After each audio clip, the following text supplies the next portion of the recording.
pesan mertua saat suami tak ada. Nin, ibu mau pesan sama kamu. Kamu itu jangan sering nyusahin suami kamu, Fathir. Kalau pas ada tukang antar galon dan di situ ada kamu, ya kamu langsung sigap angkat ke dalam, jangan manggil Fathir. Mau nyapu halaman juga jangan pamit Fathir, kayak mau kemana aja, akhirnya Fathir yang ambil alihkan. Pagi dan sore langsung kamu bikinin teh anget, jangan pakai tanya, mau dibikinin teh hangat, Mas, kalau sudah dibuatin kan pasti diminum juga sama suamimu. Apa-apa kamu yang cekatan gitu loh, jadi istri biar suamimu nggak susah, ucap Bu Saroh, ibu mertua Nunin.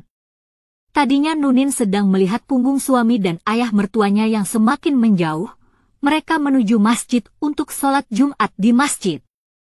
Tiba-tiba saja ibu mertuanya mendekat dan mengatakan sesuatu di luar dugaannya. Nunin hanya diam sambil mendengarkan. Kalau berkunjung ke sini juga jangan ngajak Fathir beli-beli makan di luar. Mending masak sendiri biar nggak nambah pengeluaran, kasihan Fathir yang sudah kerja, imbuh Bu Saroh. Nunin sedikit menundukkan kepalanya, padahal Mas Fathir yang menginginkannya, katanya biar ibu tidak repot dan aku bisa lebih memanfaatkan waktu bersama di rumah ini, batin Nunin, dia sungkan menyela mertuanya. Kalau bisa kamu juga cari kerja, Nin, untuk meringankan beban Fathir. Ibu juga begitu dulu, dari umur 20 sampai 50 juga bekerja. Bu Saroh menasehati lagi. Nunin hanya menyimak tanpa berani menyela terlebih dahulu. Terus gini ya, Nin. Fathir kan anak laki-laki satu-satunya ibu tetap berharap Fathir mau tinggal di sini menemani ibu dan bapak. Ya, memang tempat kerjanya di sana tapi asal kamu tahu si Adam itu, putranya Bu Mimin, sekarang tinggal di rumah ibunya, pulang pergi menempuh waktu 6 jam ke tempat kerjanya hingga pulang lagi, itu setiap hari. Ibu pengen Fathir juga bisa kayak gitu, ucap Bu Saroh. Nunin hanya memejamkan matanya sesaat, bagaimana mungkin Mas Fathir dibandingkan dengan Mas Adam yang sudah punya mobil, perjalanan jauh pasti tak begitu terasa lelah jika punya mobil sendiri, batin Nunin lagi. Terus satu ini sangat penting tapi kamu jangan bilang Fathir, ini antara aku dan kamu saja, yang pegang gajinya Fathir kamu kan? Mulai sekarang kamu diam-diam laporan sama ibu tentang penggunaannya. Jadi ibu bisa kontrol pengeluaran rumah tangga kalian. Biasa anak muda masih belum punya ilmunya, ibu akan ajarkan kamu cara mengelolanya biar kalian cepat bisa hidup lebih mapan, ucap Bu Saroh.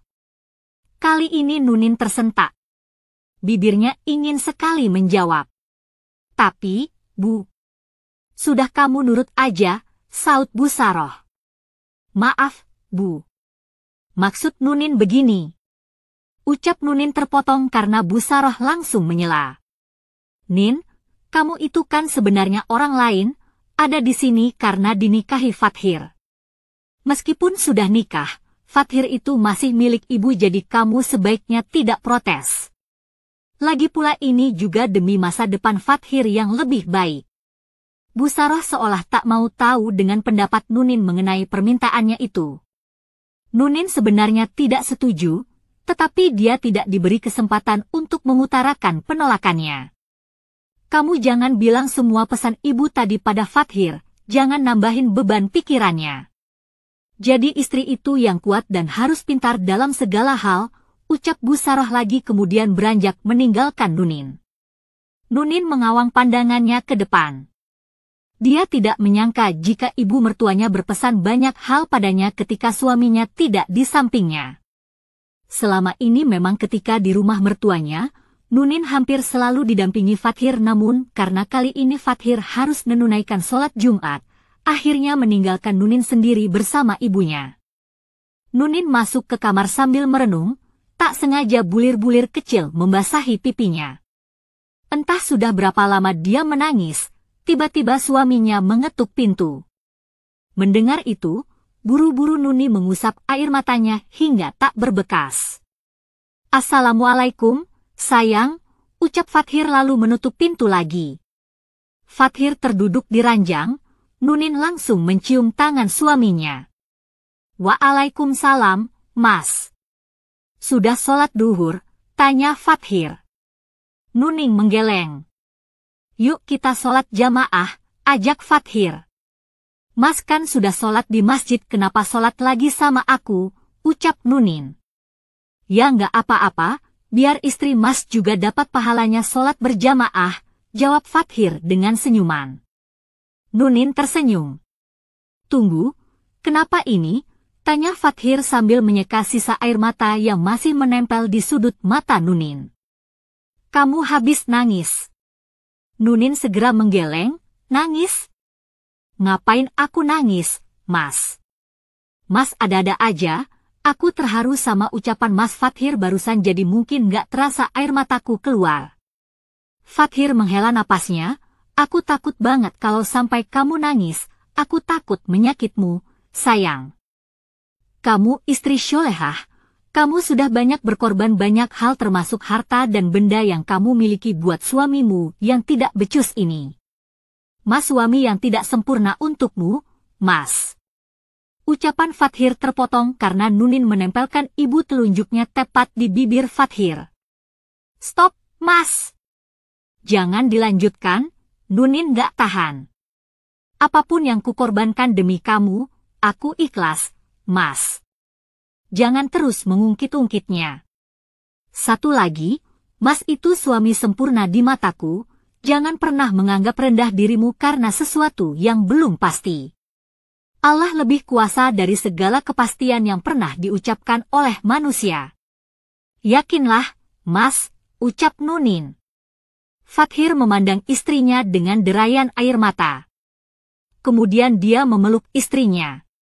Sayang, kamu adalah hadijahku, ucap Fathir. Nunin memejamkan kedua matanya sesaat lalu menghela napas. Alhamdulillah, itu sudah cukup bagiku, Mas. Di tengah malam, Nunin terbangun karena ingin ke kamar mandi. Dia meninggalkan suaminya yang tengah tertidur pulas. Saat melewati ruang tamu, dia seperti mendengar suara ibu mertuanya.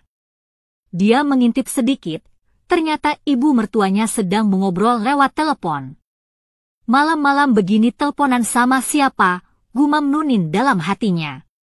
Tak sengaja Nunin menendang vas bunga di sampingan yang akhirnya menimbulkan suara.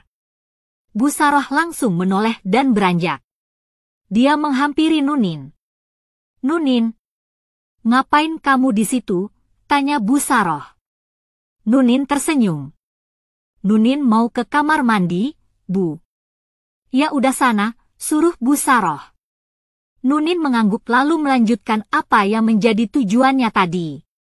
Esok hari, tak seperti biasanya, Nunin tidak ikut keluar untuk membeli lauk pauk bersama Fathir. Nunin memang sengaja ingin di rumah, memancing ibu mertuanya untuk mendekatinya lagi. Benar saja dugaannya, setelah Fathir pergi, ibu mertuanya mendekati Nunin yang tengah duduk santai di teras. Bu Saroh mulai mengulangi pesan-pesan yang dikatakannya pada Nunin kemarin. Di sisi lain, Nunin telah siap dengan ponsel di tangannya. Tanpa sepengetahuannya, Nunin melakukan panggilan telepon kepada Fathir. Setelah dipastikan panggilan itu tersambung, diam-diam Nunin meletakkan ponselnya di dekat Bu Saroh agar suaranya terdengar jelas melalui ponsel itu. Seperti yang ibu pesankan, aku tidak bilang pada Mas Fathir, tetapi ibu sendiri yang bilang padanya, ucap Nunin dalam hatinya.